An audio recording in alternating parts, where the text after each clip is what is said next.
Un nuevo siglo, un nuevo horizonte, un nuevo relato que, si se enuncia, se hace historia activa. Muy buenos días en el día de la primavera. A todos felicitaciones, que comiencen este último segmento del año con mucha energía. Historia Activa, un programa hecho por historiadores para usted, con la producción general de Rosa Grintal, del historiador asociado Alejandro Cruz, en la investigación bibliográfica Clara María Vargas, y quien les habla en la dirección general José Luis Orlando. Los invitamos a escuchar este programa primaveral de historia dedicado a usted. Buenas tardes, Alejandro Cruz. Buenas tardes, querido José Luis. Feliz primavera para todos.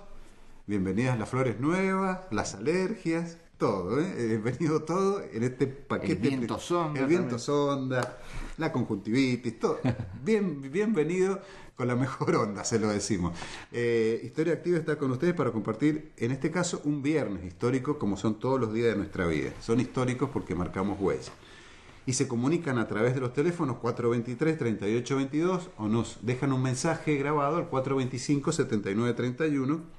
O si quieren, acá mi amigo al lado tiene el celular de Radio Nacional y su número es 155-515-522. Nos escriben a historia-activa@yahoo.com.ar, nos leen en www.netlog.com/historiaactiva, nos escuchan online a través de www.radionacional.com.ar, emisora LRA6 Radio Nacional Mendoza, o si lo desean también pueden ser nuestros amigos en nuestra página de Facebook.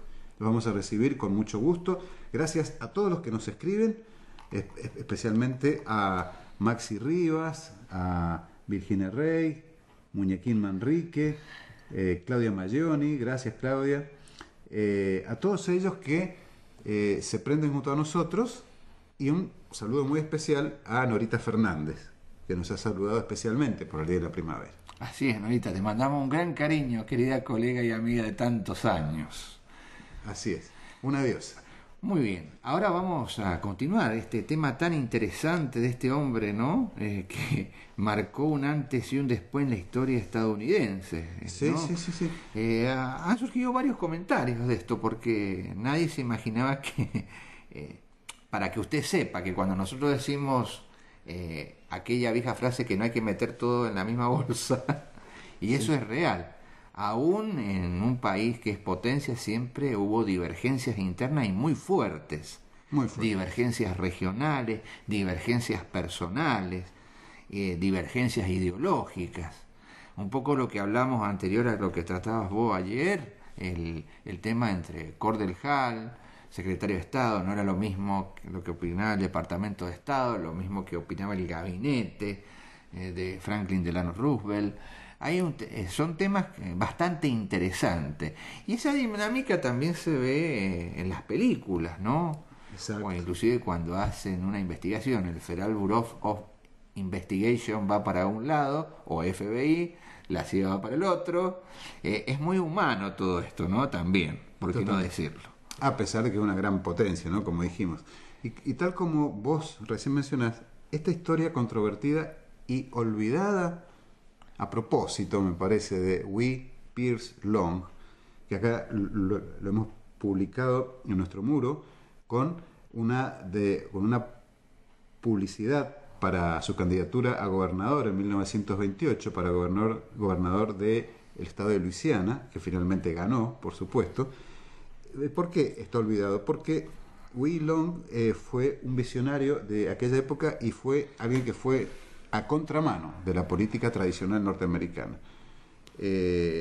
Ayer hablamos de todas las reformas que hizo cuando fue gobernador del estado de Luisiana. Hoy vamos a hablar un paso más adelante, que es cuando él es electo senador por el estado de Luisiana, y ya su figura se proyecta a nivel nacional en Estados Unidos, y tiene a su principal opositor en la figura del presidente, que es Franklin Delano Roosevelt, que ya lo ve como un enemigo a Long. Vamos a ver por qué. Porque ¿qué es lo que hace? Para estimular la economía, este senador defendía el gasto federal en obras públicas. en educación pública, en pensiones de jubilación, programas sociales, y fue un airado crítico de las políticas de la Reserva Federal de Estados Unidos, del Tesoro de Estados Unidos, que es una entidad que no tiene nada de federal, vamos a decirlo así, sino que está manejada por 12 bancos privados. Ahí es lo que estamos hablando, ¿no? Esas divergencias, hablando de divergencias, ¿no? Así es, quería que se usara más esta Reserva Federal para reducir los préstamos y apoyar a los deudores empobrecidos por la depresión, reclamando que cada individuo tenía el derecho de asumir las deudas que deseara, siendo el deudor único responsable por si algo fallaba. Luego de 3 años en el Senado y sin lograr apoyo político a sus proyectos, esto era seguro, Long declinó continuar en la senaduría y decidió volver a Luisiana a principios de 1935 sin postularse a una nueva elección para el Senado. En otras palabras, Pierce Long fundó el Partido Demócrata Moderno, tal como lo conocemos hoy en día, el mismo Partido Demócrata de Kennedy, por ejemplo, de estos que se ubican a la vanguardia y un poco a la centroizquierda dentro del panorama político. Roosevelt y el establishment del Partido Demócrata estaban muy asustados con este hombre, porque la marcha de Long hacia la Casa Blanca era un hecho. Dejó la senaduría para lanzar su candidatura por el Partido Demócrata a la presidencia. Y ¿qué es lo que hizo Roosevelt? Lo combatió porque era contrario a sus ideas y a su forma de pensar, pero no obstante ello le robó intelectualmente a Long varias ideas, como el New Deal, por ejemplo, la política del New Deal. Es decir, Alejandro, que estamos hablando aquí que el mentor real del New Deal o el nuevo ideario que fue formulado para sacar a los Estados Unidos de la crisis económica del 29 o crack económico del 29 es este hombre. Así es. Así es. Un detalle poco sabido en la historia, ¿no? Y adopta otras políticas, las de la nueva frontera y la gran sociedad, que son de Long, que las aplicó en Luisiana. ¿Y qué pasó? El Partido Demócrata y Estados Unidos prosperaron a nivel nacional, gracias a estas ideas de Long. Pero obviamente esto no podía tener un final feliz. O sea, hubo, por supuesto, una conspiración. Porque Long no solamente se metió con Roosevelt, se metió con otros personajes oscuros, tenebrosos y muy poderosos. Estamos hablando de la Standard Oil. La Standard Oil de la familia Rockefeller. Que también nosotros tuvimos problema con la Standard Oil. También, claro. ¿Por qué? En mayo de 1934, Long denunció que la Standard Oil, que era propiedad de la familia Rockefeller, como dijimos, promocionaba golpes de Estado en América Central, en Sudamérica y en México. Y dijo: desde que ha deseado obtener concesiones de petróleo, Rockefeller ha encontrado necesario poseer el territorio del Chaco. Y denunció, respecto de la guerra entre Bolivia y Paraguay, la guerra del Chaco, en los años 1932 al 35, que, dice, aquí está Rockefeller, dijo en el Senado, Rockefeller con un ejército robando al Paraguay. Y dijo, no ahorró calificativos contra la empresa petrolera y contra el mismo John Davidson Rockefeller, el patriarca de la familia. Dijo el 15 de enero de 1935, cuando se levanta el embargo a Bolivia por parte de la Sociedad de las Naciones, dijo, en desmedro de Paraguay, dijo Long, esta decisión de la Liga de las Naciones no es más que un mensaje dirigido al Paraguay y firmado por el propio Rockefeller, que dice: no me toquen los lugares donde he localizado pozos de petróleo. La guerra del Chaco entonces exhibía como trasfondo una disputa regional entre la Standard Oil y la Royal Dutch Shell, que también se habían utilizado con testaferros, etcétera, procedimientos que también hacían en Brasil y en nuestro propio país. ¿Sí? Claro, ahí daría por tirada la tesis de aquellos historiadores americanos que dicen, y algunos convencidos argentinos, que en el golpe del 30 no hubo olor a petróleo. Nosotros siempre sostuvimos que sí. Que sí. Historia Activa siempre sostuvo que sí. Y acá es uno de los vectores que fundamentan nuestras tesis, digamos. Sí. Esta denuncia de Long en el mismo Congreso, ¿sí? De lo que hacía Rockefeller en los territorios americanos.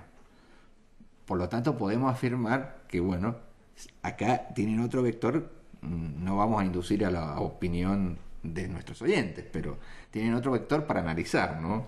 Claro, hay olor a petróleo también acá, como decimos nosotros.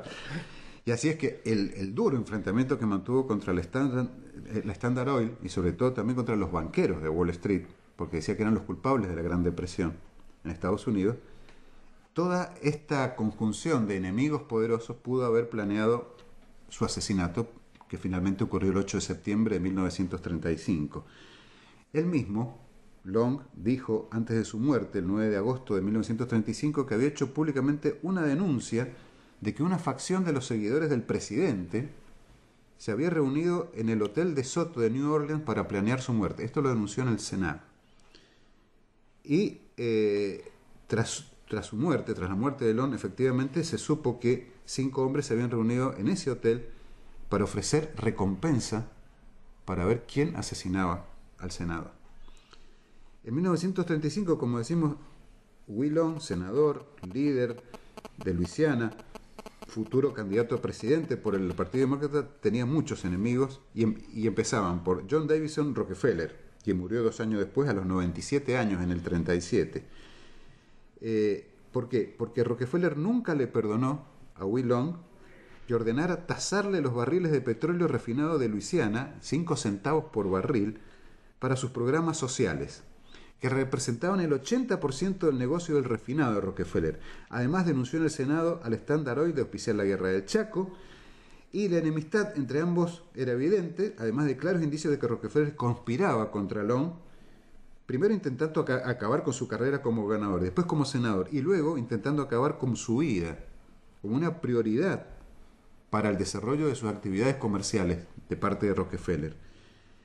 Y es así como se juntan en esta conspiración logias masónicas, la Standard Oil, Rockefeller en persona y la bolsa de Wall Street, para acabar. Qué conjunción de fuerzas. Bueno, ya que hablas de esto, aprovechamos el tiempo para decir que, bueno, llega un mensaje de texto dice así: saludos desde Junín y gracias por abrirnos un poco, así lo sigo, la cabeza en historia. Guille Ávila. Muchas gracias, Guille. Muchísimas gracias, Guille. Entonces, estamos logrando nuestro objetivo. Así es. Así que, fíjate vos qué bloque conspirador existía ahí. Nada menos que la mayor empresa petrolera del mundo, la mayor banca capitalista del mundo y las logias masónicas estadounidenses. Todas ellas conspiraron para asesinar a este hombre, porque, como dijimos, ya no pudieron acabar con su carrera como gobernador, no pudieron acabar con su carrera como senador, ahora lo que les quedaba era acabar con su vida. Claro. Porque este hombre iba a ser el presidente, el futuro presidente de los Estados Unidos. Y realmente ese modus operandi, sí, lo que después le va a pasar a Kennedy, bueno, se ha reiterado en la historia estadounidense ese tema de aniquilar al presidente. O en este caso, aniquilar a una persona que es un potencial presidente. Que es un potencial presidente o es contestatario al establishment. Esa conformación de poderosos industriales, como dijiste, banqueros, sobre todo los del petróleo. Claro, acá no hay golpes de Estado, sí hay asesinatos políticos, claro, bancados por la banca, claro, valga el juego de palabras. En definitiva es la misma cuestión. Es la misma cuestión. Porque genera una crisis institucional terrible, ¿no? Claro. Así que bueno, ya estamos terminando el programa. Nos quedan algunas cosas más para decir sobre Will Long, sobre todo los detalles de su asesinato, que también son misteriosos como los de Kennedy. Ah, sí. Y siempre hay un cabeza de turco que dicen, este tipo fue el que lo mató, y en realidad hay muchas cosas detrás de esa bala con olor a petróleo que lo mata. Bueno, no se pierda entonces, damos por terminado el programa. El día lunes vamos a hacer una edición especial de Historia Activa por el bicentenario de la batalla de Tucumán. No se lo pierda. Y bueno, hasta el día lunes, un día feriado, y bueno, el martes retomamos este tema. Buen inicio de primavera. Feliz día de la primavera, José Luis. Gracias, hasta luego. Historia Activa.